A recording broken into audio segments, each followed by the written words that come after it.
ceol Tuilleadh cá ag Fleadh Cheoil na hÉireann fiche ceathair. Tarlo!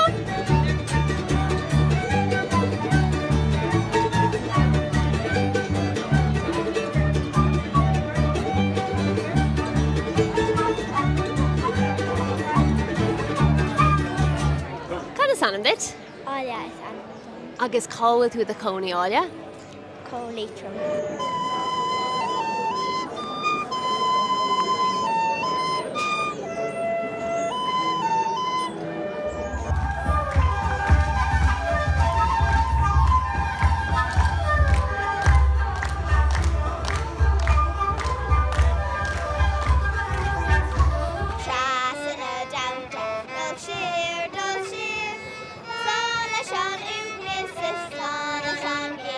Well, bhí deir seachtainna iontaich agan ag Fleadh Cheoil na hÉireann fiche ceathair seo Loch Garman. Bhfuil muid leis an éireann sin daoine óga, ceoltóirí óga, gaeilgóirí óga, ránatha óga, rincóirí óga agus tá muid ar bíis inis do Fleadh Cheoil na hÉireann fiche